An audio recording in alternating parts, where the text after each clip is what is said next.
Good evening, everyone, and welcome from the Franschhoek Literary Festival to tonight's virtual event.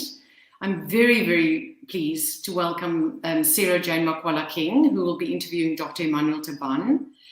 Dr. Taban is the author of this absolutely incredible, very moving and astounding book, The Boy Who Never Gave Up, A Refugee's Epic Journey to Triumph.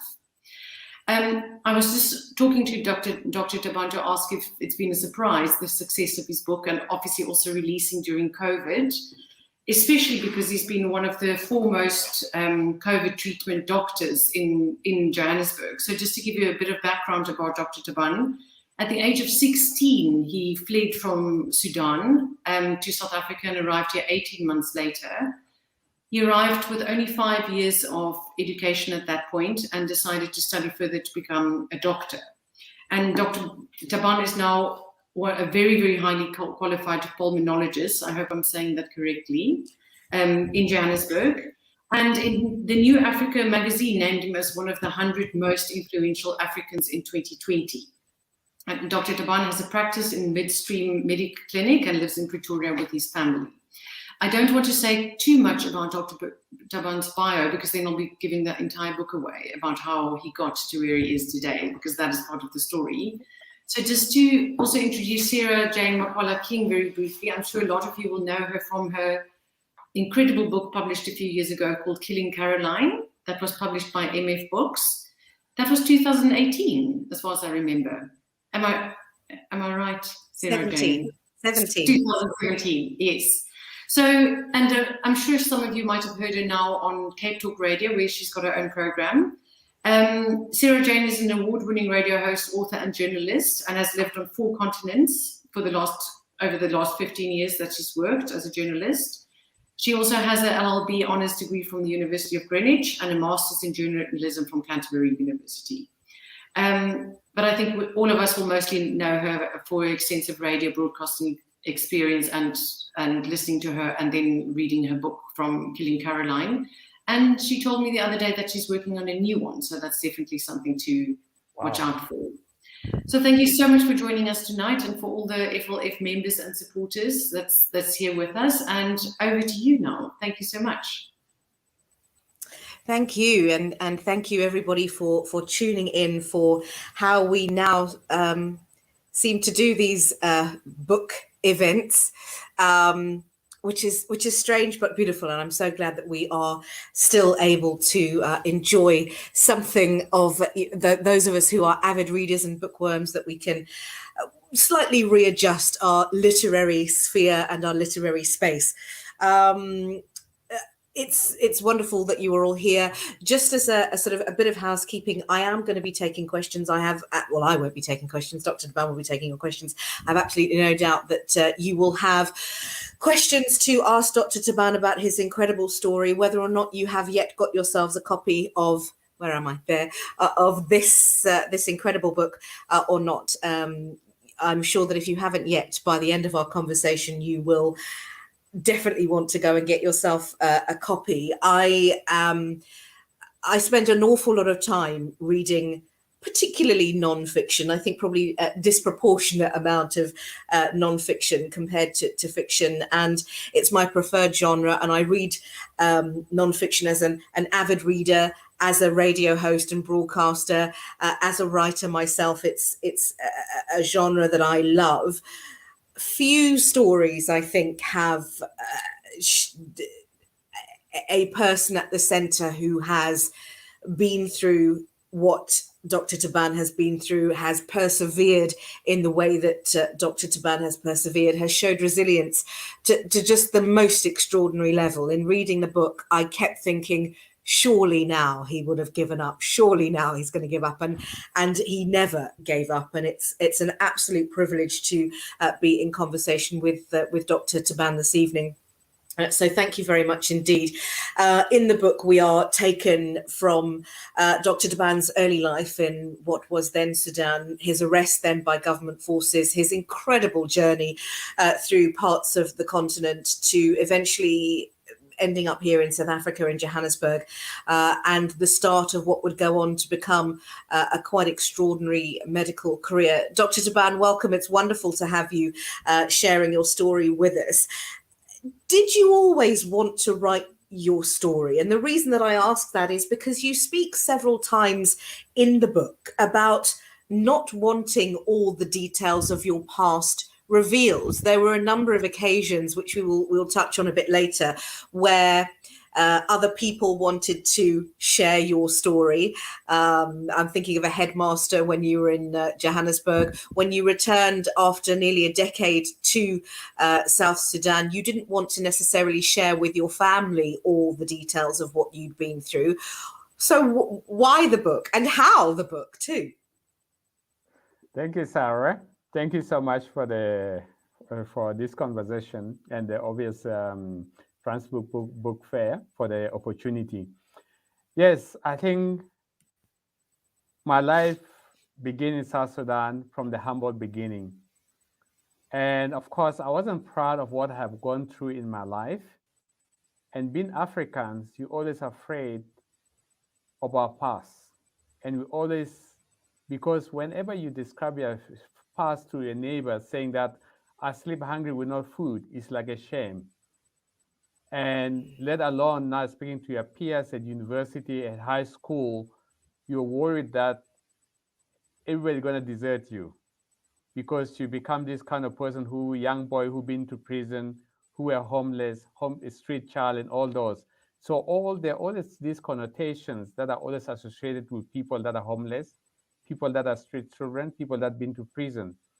And I didn't want it to have that stigma interfere in my relations with my friends, my peers, my relatives to judge me.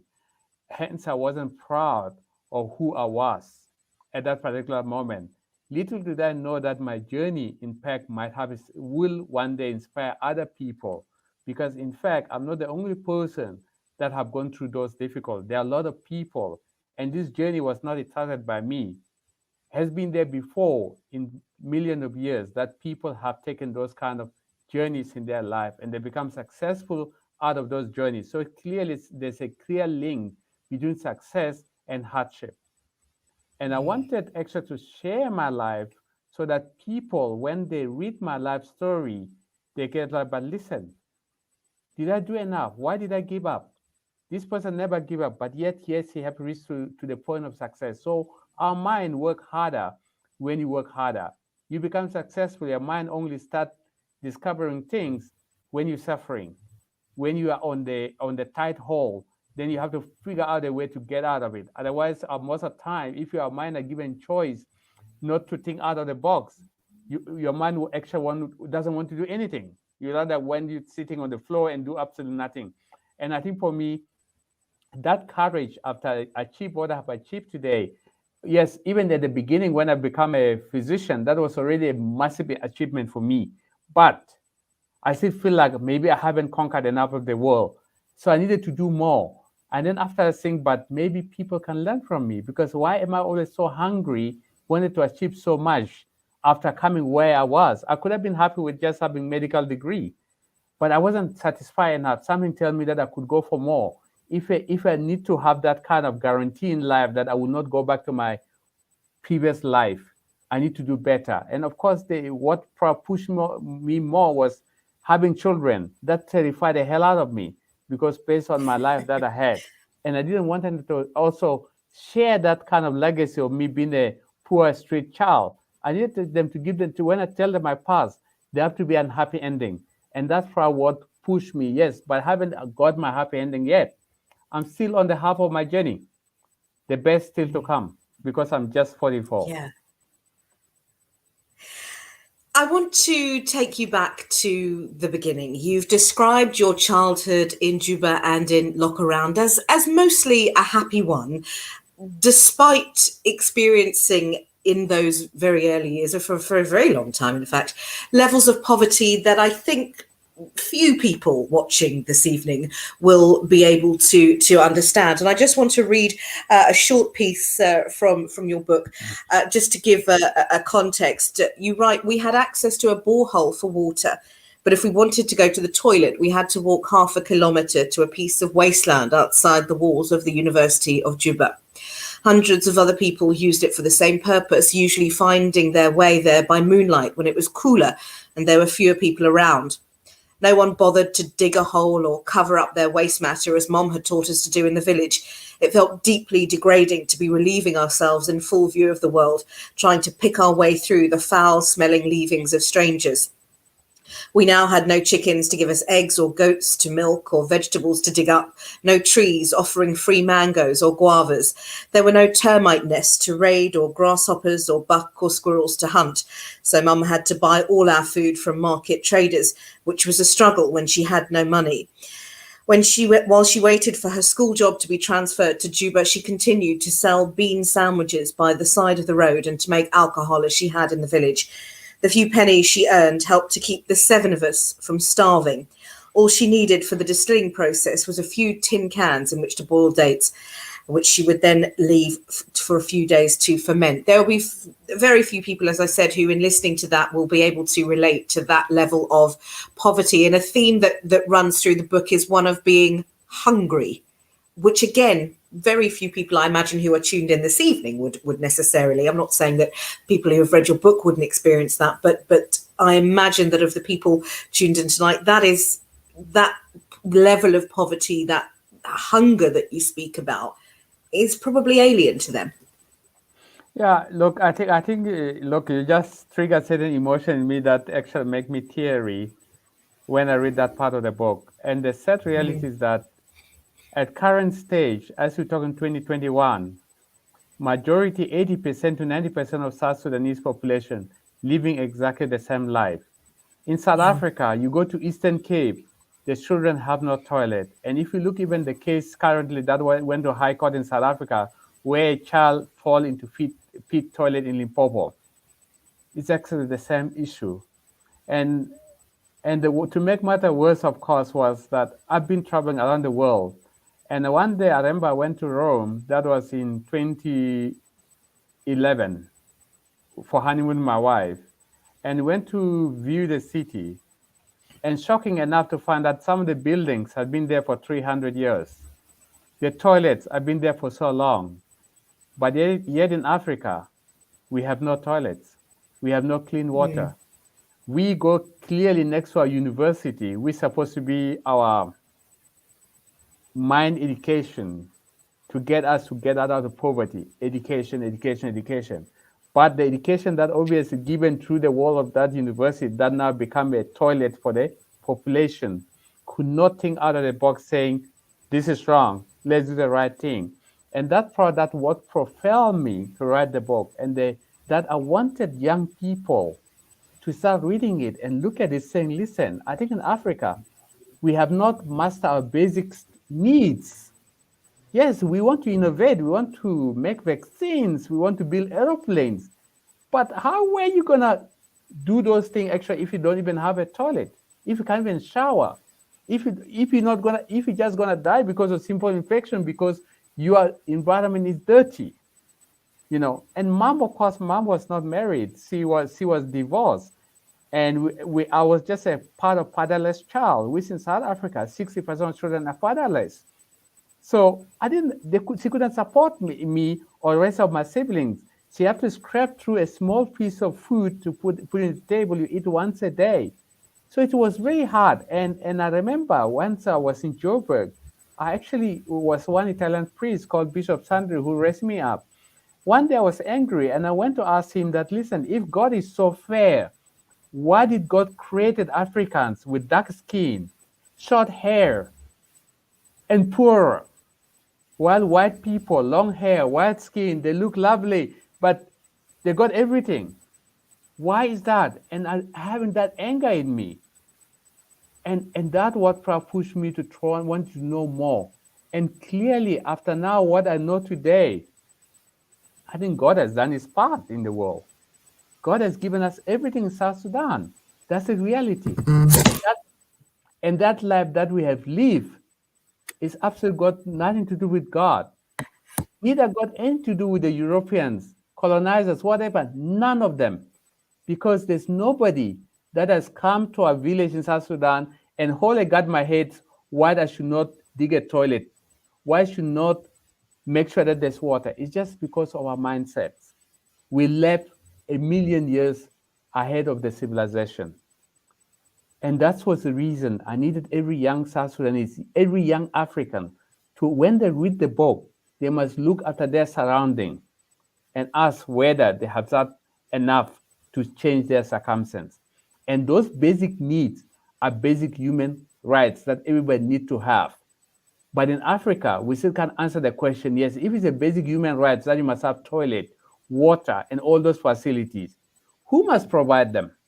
Is it government duty or is it your duty? Because at the end of the day, you go and eat food, then you must go to toilet. So you owe to your body to make sure you go to a clean toilet. You owe to your body that you got a clean shower, you get food and all those things. And have the responsibility for us adults from age of 18. For children, it's understandable. But adults need to make sure that before you have family, you must have the basic necessity for them. And most of people in Africa fail to comprehend that. And hence, that's why the book was written, was to bring those points to people that, listen, I think despite where you're staying, whether you're staying Cape Town or Santon, look around you. Look at the people that are suffering. What have we done to uplift them? Because those people affect us. One of the themes that, and you were speaking to it now, that again, another theme that runs throughout the book is this idea that you sort of reject the idea that we are victims of circumstance. You don't seem to hold much truck for a victim mentality and for entitlement, which you've obviously just spoken to there. That is quite a controversial standpoint to take, particularly in a country like South Africa.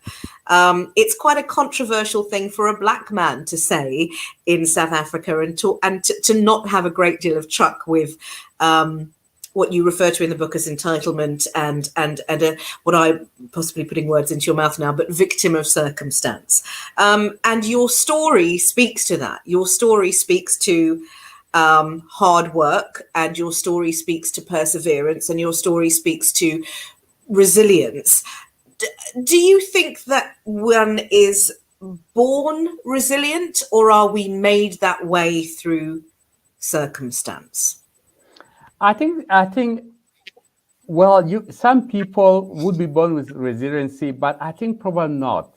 I think probably the circumstance probably affect you. I'll tell you the reality that if you have a black child today that is born in America or in Germany, and a black child born in South Africa in township, and one black child born in Pretoria East in the suburb of Santon in Joburg, the outcome of those three children will be different. Those who are born in township, they are born through poverty, and hence they become helpless. They learn that poverty is a way of life. Until that child, probably you educate him and send him to Europe or visit Santon somewhere else, that they get to say, no, it's a choice that we make. So what I'm saying to you, that circumstances are there, but we can't raise above those circumstances. We can't be able to overcome them through better leadership, through education, but also through open discussion. I understand the scenario in South Africa, and I always have issue with my colleague in South Africa in terms of why things are like this in South Africa. Yes, you can attribute a bit to apartheid, but now it's 25 years later. Until when are we going to be blaming apartheid? Because before apartheid, all Africans had blamed the colonizers. But those people are gone. Uganda was liberated a long time ago. Ghana was liberated a long time ago. But yet people are poorer. Singapore was liberated at the same time as Ghana, but they are first world country. But in Africa, we are not. We still stuck to the same. So maybe we're holding too much into the past. And in my life, that if you hold into injustice of past, if you are angry, you can't develop, you can't innovate. That's the reality. Angry person cannot make a right decision. But if we let the past go and focus into the future, you end seeing better opportunity, and you develop very quickly. So I think for me, as South Africa is concerned, people need to forget about the injustice of the past. We must use those injustices as a fuel to propel us into success. And I think that's what happened. And if you look at the history of South Africa, look at the Afrikaners.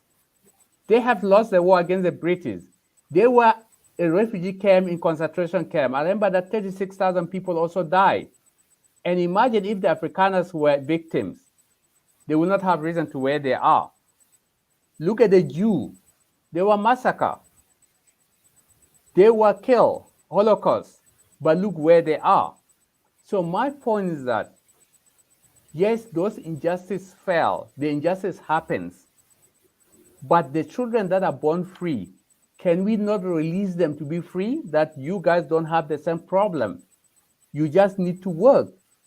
We have created that foundation for you to become the better version of yourselves so that we can change our circumstances. Africa problem is all about the circumstance, education, and making people believe that they can do it. Because for me, there's no difference between white and black. I have nothing, I have everything today. Why am I not falling into the same circumstances? It's because I don't believe that somebody somehow hold a key or control me from somewhere else. Because I took responsibility for my life. I accepted my failures. I accepted all that I went through. And I just know that there are circumstances and there are lessons that to teach me to become very stronger. And that's what probably built me for who I am today. And tomorrow I can start another journey and I will succeed in it, because I know that success is built through hard work, not through anger, not through blames. Because if you are my problem, that means there's nothing I can do for myself until you release me out of that prison. But if I accepted that problem that is mine, like I currently accept that the poverty in South Sudan are partly responsible for it. Because if I could have done better as a 44-year-old and go and change things, then things might be better. So in South Africa, people need to ask themselves, why are they not successful? What can they do differently to change circumstances for everybody? And success in South Africa does not belong to one black person being the president. It belongs to entire black race to being productive. If you are productive, you are educated, you respect rule of law, we reduce crime, South Africa will rise. Easy as that, nothing more. Easy as that. Let's talk about education, because you knew from a young age that education was your ticket out of poverty. Your mother also knew that education was your ticket out of poverty, and she had her hopes pinned on you. What I thought was interesting was that you were, in your much younger years, you were viewed simultaneously as both a troublemaker and also as a young boy with extreme, enormous potential, a child with huge potential. Your headmaster's daughter, I think, saying that she thought you should become a doctor. Yeah, well, the issue that this is what had happened in real life, Sarah. If you have not keep your children stimulated, they will end doing wrong things. And I was a perfect example of a clever child with no stimulation. And that will happen to any child in South Africa, around the world. That's why there's a sport for kids. There's a guidance and all those to keep them busy. And I was not stimulated enough. And the schools were closed because of senseless war. Hence, I found myself into trouble. Yes, credit to my mom. She pinpointed that I was very clever. I could get to school. And people could see a potential within me. Today, when I drive in Deep Slough in Soweto, I see a potential in a lot of young kids. But the education sector does not offer them anything. I was very lucky enough to get a good basic education at the Komboni, which was Catholic school. And that probably what changed me, and I did love school. So the question is that I think the education system, like in South Africa, if you look currently, this education system, there are two kinds of education in South Africa. The model school, where private school, me and you, our kids goes. They are brilliant, they're good. And then you have township school, where those kids, very few become like me and succeed. The rest, 99% or 80%, they're doomed. They pass with pass mark of 25%. They have no future. You can't expect miracles out of those kids. And I remember recently, even Ramaphosa said that he must start intensive training for those kids. What do you train them? Because those kids, even you can't employ them as a secretary, because their education is like, it's unfair kind of education that's given them, low quality education. And you wanted to get the best out of them. How do you get the best out of them if you haven't trained their mind? I understood that between the way we are discussing today, because of the education that you got. And when I look at your credential, it's amazing. You didn't need to do all those, but you did it because you wanted better for yourself. The question that are we fairly giving a Black child the same quality education? The answer is no. Most of the Black schools are poorly run. The teachers, despite being paid a lot of salary, they're not interested on the Black kids. And that's where the problem is. And it's something that we need to start addressing it and ask those teachers a good question. Why are they doing bad? Because they have the same degree as the Model C school teachers. But why are they producing substandard? They will say, oh, the children come from poor home and everything. Then don't teach. Then they could have said, listen, parents, I can't able to change circumstances of your kids. I'm not going to teach. And you quit. But the fact that you're still teaching there while you're not getting results, then my dear, I think then you have problem. You shouldn't be teaching. Then you should be doing something else. And I think we don't hold Africans for a long time. We never hold our leaders, our educators, our doctors, whoever it is. We don't hold people responsible. And that's been our problem for generation to generation. Until everybody's held responsible in terms of productivity in their field, Africa will never change. So education sector, unfortunately, for me, is always very painful thing. When I see Black kids not doing well, whether they become doctors, they're still having that gap because they haven't got a proper basic education. And I think that's really a problem for Africa. What else? I mean, human beings need to be educated. Today, you can compete with anybody in BBC, in CNN, and everything because you are top of yourself. Now, can you take a Black child from township and make him compete with a child in China? No, he's going to be inferior. Take a Black child in township and put him with a white child. He's going to be inferior because we haven't fed them with proper education. Finish as that. They can't compete because they're not at the same level. One is well stimulated, one is not. And Nelson Mandela even alluded that on his speech in 1994, where he said that there's apartheid government who won't train people, and now ANC government will not train people. The children, Black children, go to family with parents that are not educated. I haven't even seen the classroom, and white kids go to parents that are educated with proper food and proper accommodation. So do you look at this injustice? But those injustice, we as a Black parents, as a Black people, we contribute to it. And I think for me, until the day we stood up and accept our failure to our children, our people, then we'll have a problem. That's for me where education really failed our people. So I think we need to redefine, and as African, we need to take responsibility, accept our problem, saying, listen, this is where we fail, let's do it better. I mean, if you have Black teachers are going to teach in China, what prevents us from bringing Chinese teachers, European teachers to teach in our township and get the best out of our children? Because if the Chinese, the Malaysian can think that the best teachers are in South Africa, while in South Africa township, we have the worst teachers who cannot bring the best out of our teachers, then maybe we must bring the Chinese and American to come teach our kids here. And then so that we can change the circumstance. Clearly, there's something that's holding us back. What is it? It's education. You only see opportunity when you're educated. If you're not educated, your eyes are not open, you cannot see an opportunity. And that's why I always say that I will not blame Pan Riebeck. Pan Riebeck come and he saw opportunity. While we stay in this continent, we don't see those opportunity. And South Sudan is exactly the same. The country is rich.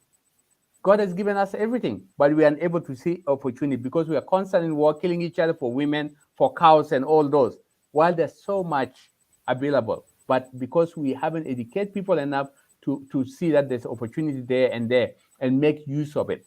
And I think for me, that's really the sad reality, tragedy for Africa. You speak throughout the book about your disillusionment with leadership, as you've just spoken about your disillusionment with leadership here in South Africa and in South Sudan as well. And towards the end of the book, you speak of, you are traveling back and forth a great deal more and continually coming up against these challenges of corruption, and you are so this disillusionment around having to bribes for this and the frustration. And I had wondered, it's interesting that you said earlier, you haven't had your happy ending yet. And I think the assumption is always when one writes a book that it will neatly end on the last page with that person's happy ending, and that the reader can then close the book at night and pop it down on their bedside table and think, oh, well, that's good.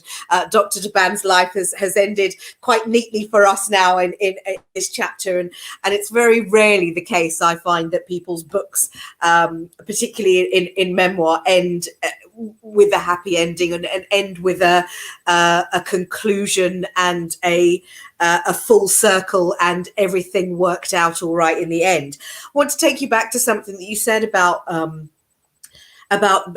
stimulation and boredom, and you write about that in the book. You are aware at a very, very young age that boredom is going to be a problem for you. The schools are out, as you've just mentioned, because the war has started up again, and you're aware of the danger of that boredom, even at such a young age. I thought that was extraordinary. Yeah, well, I think for always, for whatever reason, I just see that the school was an opportunity because I do very well. I was good for it. I was excelling in it, and I always, whatever I did, I really do to the best of my ability, and that's for me. Of course, boredom, even up to now as an adult, even as a pulmonologist, I always say there's two things in life. There are people who get stressed because they got no work, and there are those who stress because they have no work. I rather get stressed because I got more work than get stressed because there's no work. So I always want to be the best in what I do. I always want to compete. And the environment did allow me to do that. But of course, I didn't really have people, I couldn't see much more. And I always say that if I was born in South Africa and I started school at South Africa at an early age, I could have a very good language, good writing skills, plus the intelligence that I have. I think probably the sky could have been a limit. I could have an opportunity to do a lot of great things. But despite all my limitations, I was able to do much still. And I think for me, my experience that even today, I will not allow my children to go through the same kind of lack of stimulation. I wanted to be stimulated. I wanted them to participate in sport. If they run and they become last, that's still very good. At least they know what it means to be the last, because nobody shares at you. And if you become first, everybody claps hands at you. So they get to know all those different, what does it mean, what the society wants, what are the values that are needed by society, what are the values needed. And I think for me, that's what it's all about. And I think, yes, every kid deserves to be stimulated, and they should not drip into boredom. And that's for me, once a child goes into boredom, that's really a problem, a tragedy. I want to talk about moving away from your early life and your arrest. And I don't want to give too much of the book away because I want people to read it, but you are arrested as on the auspices of you being a rebel spy, which you were not. And you made a very smart decision to agree to convert to Islam. And that really was the start of this extraordinary journey where you find yourself largely on foot, walking across the continent. And yes, it's walking away from the war that's going on in South Sudan, but it's walking towards, you are constantly in your mind is where education, that remains the goal, despite some of the quite extraordinary circumstances that you go through. I want to just take our audience through some of what you experienced. And I must just say, Dr. Taban, that as I was reading your book, it's so engrossing. I was so engrossed but at so many points, I had to remind myself, this is a boy. This isn't a 30-year-old man making his way through Africa with knowledge, with years and years of knowledge. You were essentially a boy, and that continued just to blow my mind throughout reading the book. Let's talk about some of the challenges that you came up against, and one of them that I want to speak about, which really started when you were much younger, was around the idea of your family not always being there for you. And I'd love to find out from a emotional and psychological point of view how that impacted on you. Your family, your mother was a single mother, and there was often from your sort of your broader family, your extended family, this feeling of you and your mother and your siblings being a burden. And I'd like to talk about that, if I may, and then going on to points in your journey where, as a young boy, a young man, you reached out to various relatives to support you and were turned away. You know, the thing with the family that it's I stay with my uncle, and it was very cruel. The issue that I think with my uncle, because he was also a poor man, he also earned a bit of money, and he just nearly got married with a child. But here come now, you take the responsibility at somebody else's kids. And for him, of course, he couldn't progress because now he must feed all this mouth and get stuck to where he had the dreams. But now we come and destroy his dreams. Hence, of course, he reacted to us toward that. It's not that he maybe got bad feelings for us, but of course, it's about taking someone else's responsibility where the father is somewhere else there. And of course, I knew that animosity, that we were not welcome. But there was nowhere else to go. That was the reality. There was nowhere else to go. I was a child. I only want food and love. But I couldn't get any of the above. There was no food. There was no love. I go to my mother. Nothing's there for me. I wanted food. Nothing. And the war made things difficult. You only have to depend on UN. You go to school. Children got breakfast, they got bread, they got jam. I have nothing. My stomach burns, no food. And my father was nowhere to find. I even went to my father's brother, but he couldn't even help me. So people that's supposed to have the best interest of you in heart, they were not there for you. And how many people have gone through that? That was the reality about life. And that's, for me, that was the difficult, hardest lesson. And of course, at that moment, I had only one wish. I wish I was having a father who could just one day show up at school with the bread and just hold my hand and say, my son, how was your day? How's your sport? And even during the school award, I would be on number one, but I would walk there to pick up my gift, and everybody stand up to clap hands for me. But then I go to the chair, I got no parents, neither my uncle, nobody was there. And of course, I get used to it up to today. Do I care when people say, well done, Dr. Taban? No, I just move on because it doesn't matter much for me. I don't even expect anybody to wish me happy birthday because nobody has wished me. I grew up, nobody wishing me happy birthday because my mother even doesn't know my birthday at that sort of particular moment. And that's the way I grew up. That's the level of poverty because my mother doesn't have time even to wish me birthday because she keep constant struggle to get us food. And the process, of course, she end falling more pregnant with other people because she's hoping to get us somebody who could support to replace my father. But of course, everybody come for pleasure and left. And that's been the story of my life. It's that reality, unfortunately. So I cannot, it's that was reality, but I didn't want to have my kids to go through that again in my life. I need to be there for them. I need to be able to be there for them all the time.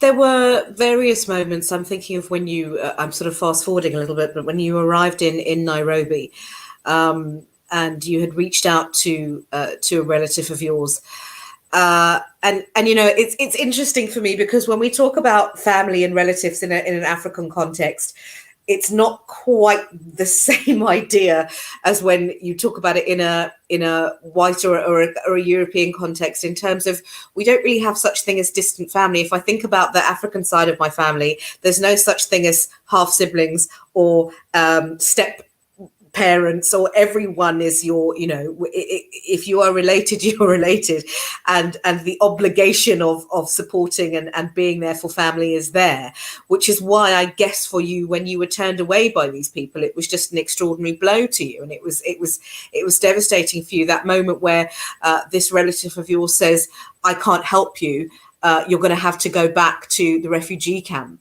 where you'd already been told the wait for resettlement could have been between 3 and 5 years. When I read that in the book, it really touched me, because you're sort of with you on the journey, and you think we don't have 3 or 5 years. Yeah, you know, I think that's a sad reality about Africans, and this kind of time that we're all African is fake. It's not realistic, actually. That's the honest truth. And I think, of course, I did sense it, of course, that they didn't wanted me. But again, you ask yourself, I'm not his child. He got his own family. He got his own problem. Why should he look after me? At that time already, humanity has disappointed me. And when I saw the ink, when he told me that, that's when I really want to walk far away. And that time, if they say there's a by land you can go to America, I could have done it. But I couldn't do it. The only way that I could walk away was come to South Africa. And hopefully one day maybe I arrive. If nothing happened, then I drown in the ocean, nobody knows me. And of course, throughout my journey, something could have happened. But I was willing to take that risk. And that time I actually hated everybody. I wanted to be by myself. I didn't want to have a friend. I just want to walk by myself, find my own. And that feeling after today, sometimes is there, where you feel like, you know what, there's nobody out for you there in the world. That's the reality. You feel it. But now, of course, having kids, but always when I look at my kids, I feel like, you know, I embrace them, hold them, and I wish I would never allow them to go through what I've gone through. Never. In your story, Dr. Taban, and I call it your story, but it is in fact your life. In your life, you, and particularly during this period where you are making your way, you don't know it at the time, but you're making your way to South Africa. You come up against the very best and the very worst of humanity. Your low moments, one can't help but think, what was it that kept you going? There are moments where you are walking through strange lands in the middle of the night with the clothes on your back, maybe no money at all in your pocket, and, you know, not knowing what the day will bring, not imagining that things can get much worse, and day breaks, and by the kindness of somebody, very often a stranger, you are given just a little bit just to make it through the next day. I found myself, while reading about how you were walking through the night, you know, not knowing whether you were where you were going to sleep, where you were going to lay your head.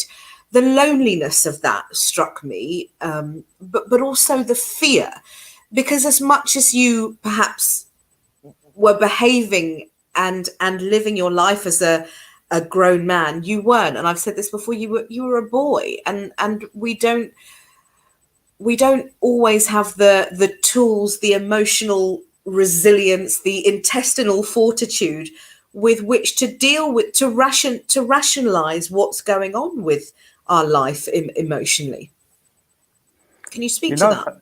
You know, Sarah, if you have a scale to measure between how low your life can be, let's say scale is 0 to 1 to 10. I was on 0.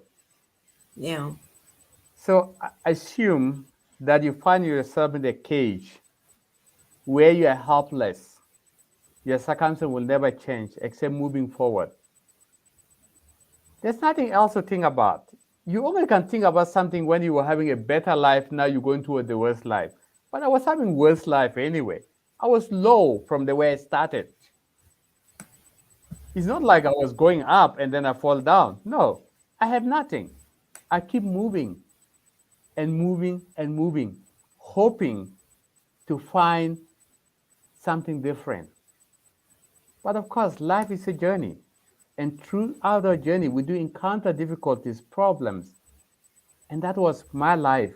And yes, I went through so difficult time. I remember when I had to walk away and I found those snakes on the road. And the thought crossed my mind, what happened if I got bitten by snakes? I could have been dead on the side of the road. Nobody could have known me. Nobody by now could have known that I even existed. And maybe the animal could have just eaten me and gone. Or someone could have digged me a shallow grave. That was the reality. But at the same time, I always knew that you have to keep your thoughts positive. You have to keep moving forward. And you never know what might happen. And of course, something good happened to me. I was safe. Nothing attacked me. Nobody felt suspicious of me because I was never a thief. I never stole anything from no one. I never raped at someone. I didn't do anything bad. So in life, when you're an honest person, nothing goes wrong in your life. I think those values probably that's what protected me, because I was not an evil child. I haven't done anything to scam anyone, because I have a choice to steal, to rob people, to do pickpocket, like any other street child. But I did none of the above. Hence, probably something the universe knew that I was honest, that I needed help, and that's why it kept leading me. Are you someone, Dr. Taban, who believes that we each have a preordained purpose in life? Do you believe that each of those challenges that you came up against, each of the hardships that you were that were presented to you, were preordained? That was your destiny. That was your this was your life to live, and to what end? And to, if you do believe that, what is Dr. Emmanuel Taban's purpose in life? I think you know what? The reality is that it's actually something that I've been questioning myself for a long time. Do Africans have purpose in life? Do we wake up in the morning? Do we have purpose? And yes, we have purpose in life. Our destiny has been planned. That's why today you're doing what you're doing. I'm doing what I'm doing, because we are born with purpose. But the issue that we never spend enough time to define our purpose. We never do that. We always live life like a lottery. You're hoping you play the jackpot and you win tomorrow. And that's not how life should be. Life should be a journey. The day you are born to the age of 25 years old, you were born, you are under your mother nest. And you go to school, you finish school, you start courting, you married, and you work, you age, and you die. That's the way life always been.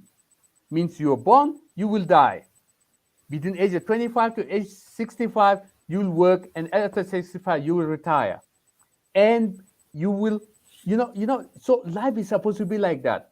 But part of me think, like as African, we don't know that. We live life like just by mercy of God. So yes, I think every human being must have purpose in their life. And those who have no purpose, they need to step backward and start defining their purpose. Because if you have no purpose, you will not succeed. You will not become anything in your life. And you will die a shared death, because you will be lonely person. But if you know what's your purpose, life becomes easier. And in my case, I think I learned to define my purpose. And even now, I have what you call half time, where I know next year I'm turning 45.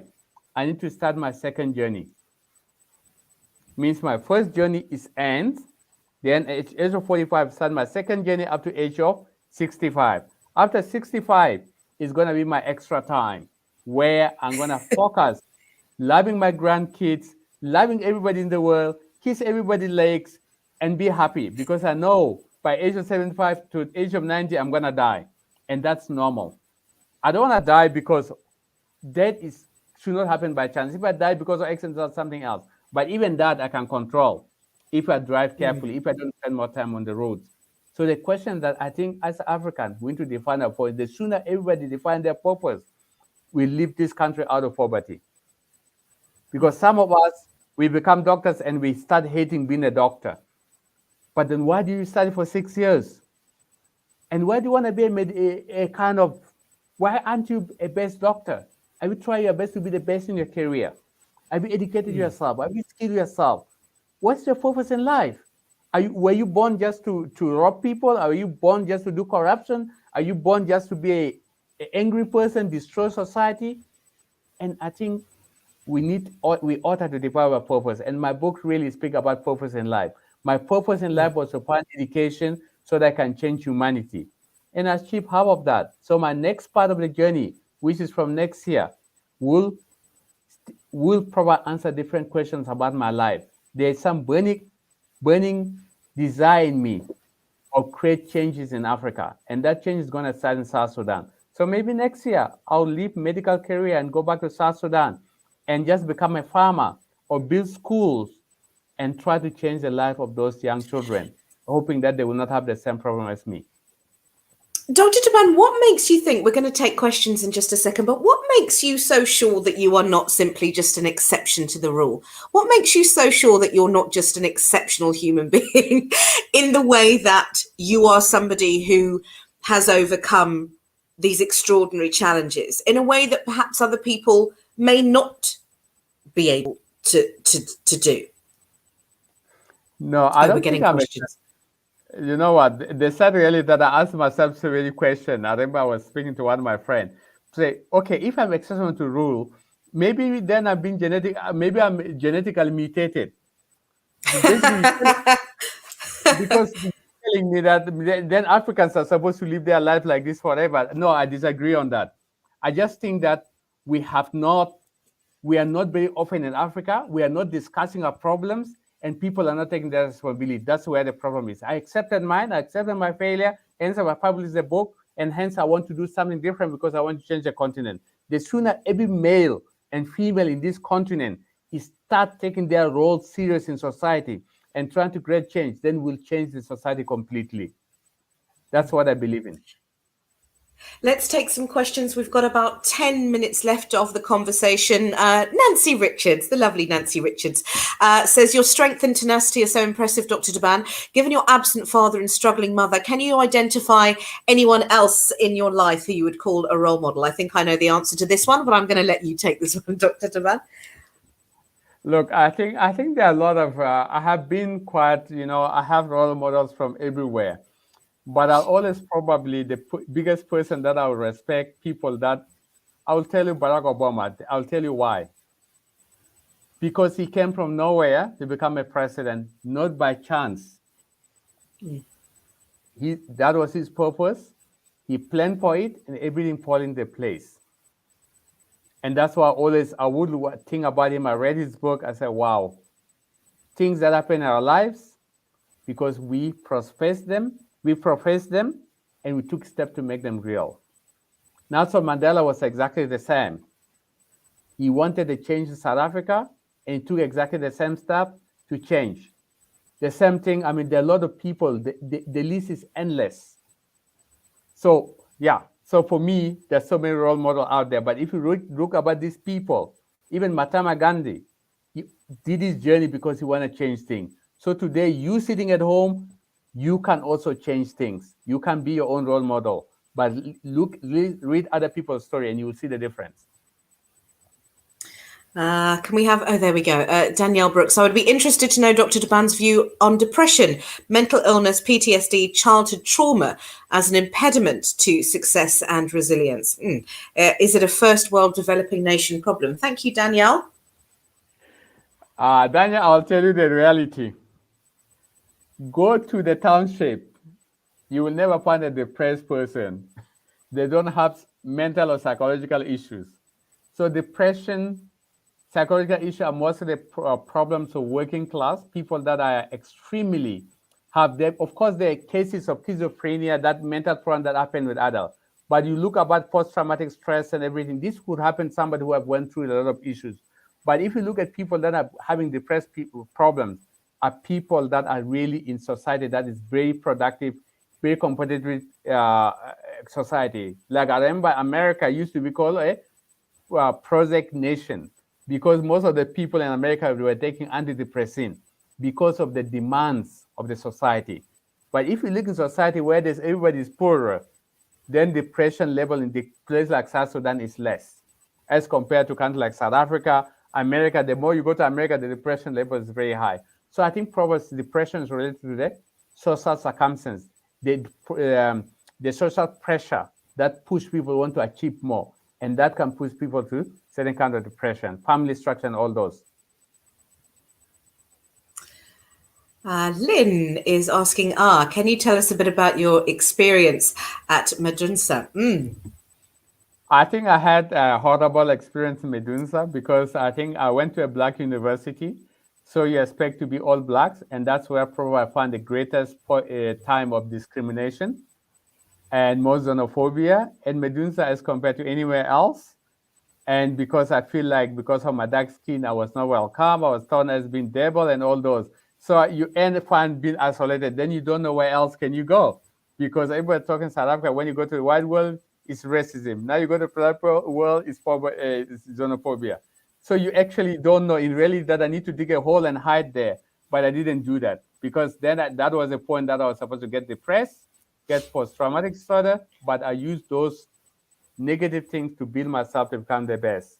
I didn't succumb to it, but I used it as a fuel to drive me into success. Yeah. Was just wanting to ask you, you know, when somebody has lived the type of life that you have lived, or this first type of life, because you tell me that next year you're going into your second phase of life. When you look back now, and we're sort of coming full circle, I guess, with our conversation, when you look back now, you spoke initially about the shame that kept you from wanting others to tell your story, or for others, even your own family, to know the full extent of what you'd been through. You now have written this book, which I hope everybody, if you haven't already, please do go and get yourselves a copy. It is quite extraordinary. You've now written this book. Has all that shame gone, all of it? Is there ever a part of Dr. Taban when you're in a room full of other people where you feel anything other than Dr. Emmanuel Taban, pulmonologist, hero of the COVID-19 pandemic? Do you have insecurities? Do you ever feel like that young boy who was walking along a road that you never knew really what country you were going to end up in, what your future looked like, whether you would ever get back into the education that you knew would take you and your family out of poverty? Yeah, I think the reality is that, yes, look, I don't have those feelings anymore. But what is happening that I'm actually every day becoming more guilty and guilty and guilty. So I'm that kind of person that drives by guilt. The fact that I was born in Africa, I was born in South Sudan, have not contributed to the change. And that's where actually that I'm struggling to sleep at night because I feel like I'm tossing attention. But what if I tell the president, let's do this, let's stop this stupid war? What if I tell them, let's just all of us go and start farming? What if I say, let's all go and start digging toilets, let's build railway, let's build roads? I want to go and tell everybody that. I want to go to disillusionment and say, guys, just get up. Let's start building houses with the bricks. Let's construct the place better. Let's make change. That's how I feel every day. And sometimes when you think like that, then you think about the realities that you go there, people say, but you're crazy. But the reality is that if all of us go to deep sleep and if each person bring a bricks, we can build a better school, we can build a better roads, we can build everything. But are humans ready for that? And that's what I want to push. That'll be part of my next journey. Thank you so much for that incredible discussion, to both of you, Sara-Jayne and Dr. Taban. Dr. Taban, I just thought to myself, if you do want to give up medicine, you should become an inspirational speaker, because what you're saying just is so inspiring, and I think there's so much that we can learn from what you're saying, and I just feel your message should really get out there. So thank you very much for that incredible discussion. And please, everyone who's listening, go and buy this book. It is an unforgettable experience to read it. And like Sara-Jayne said at the beginning, one just constantly feels, how is this possible? Like, how did you actually do this? And on that note, like Dr. Taban said, how incredibly important education is, I would just like to say that we've launched a membership program as part of the Franschhoek Literary Festival earlier this year, and it is to do exactly this, to continue our work in sponsoring librarians and school activities to underprivileged schools and libraries in the Franschhoek Valley. And our big aim until we have our physical festival in May next year is to get 2,000 members. Then we will be able to give an additional 100,000 rand to literacy projects in South Africa. So please help us reach our goal. And we've had a couple of comments tonight of people who wish to meet you, Dr. Taban. So I sincerely hope you'll be able to come and speak to us at the Franschhoek Literary Festival in May next year. I'm sure that things will look a bit brighter then from what's going on with all the COVID restrictions, but we really, really hope to host you and to be able to continue this discussion there. So thank you so much to everyone and everyone for listening, and have a lovely evening further. Thank you. Thank you. Thank you very much. I really appreciate the opportunity.